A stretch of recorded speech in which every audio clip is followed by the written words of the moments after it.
and welcome to White Coat Wednesday. My name is Joshua Bagley and I am a fourth-year medical student at the University of Queensland-Ochsner Clinical School.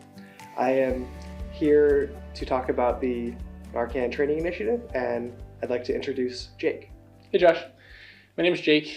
I am a fourth-year student at UQ-Ochsner as well, and I'm from Menlo Park, California. I did my undergraduate degree at University of California, Santa Barbara, and I love to surf and play tennis. All right. So Jacob, you played a pretty pivotal role in the institution of the Narcan training initiative. Can you tell me a little bit about that? Sure. So Narcan is a medication that reverses opioid overdoses. And to put some numbers in perspective, in 2021, there were 42,000 fatal car crashes. In that same year, according to the CDC, there was over 80,000 fatal opioid overdoses. So this is a real problem. And there's a program done at the University of Pennsylvania by Dr. Bonnie Milas, where they train medical students on how to use Narcan, and then they give them a dose to carry with them in the case of emergency.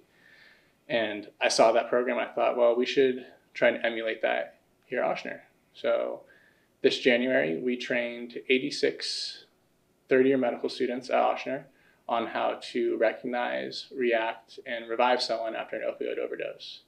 And this was the first class of medical students in the state of Louisiana where every medical student was given a dose of Narcan to keep with them after they've been trained. All right. And so what's the goal in this project? The goal originally was to train all Ochsner medical students in how to use Narcan and recognize when to use it. And then we decided, well, why stop at just Ochsner? So we thought, let's get every single medical student in the state of Louisiana trained and armed. And that would be a first for the whole country. I don't think there's another state that's doing that. But then I thought, why stop at just medical students too? So right now we're in the midst of organizing training events with PA students and nursing students as well. And there's been some residents who are interested in setting up a training. All right. So why is this so important to you? Well, we're all required to learn how to do CPR and first aid, how to use an EpiPen.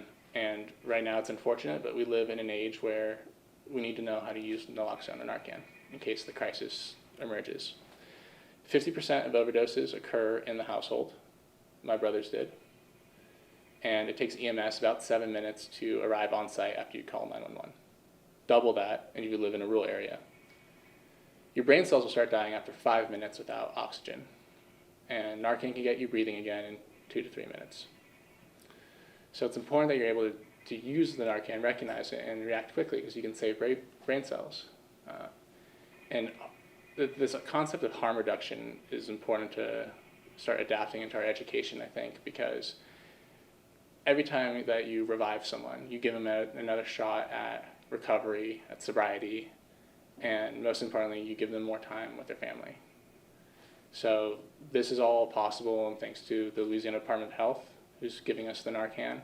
The training's done by the Metropolitan Human Services District, and then of course Ochsner has allowed us to do this. So big thanks to all those parties involved. All right. Thank you, Jacob, for sharing this information with the audience. I'm sure it's going to have a massive impact. This has been Jake with the Narcan Training Initiative. I'm Josh, and thank you for joining us on White Coat Wednesday. We'll see you next time.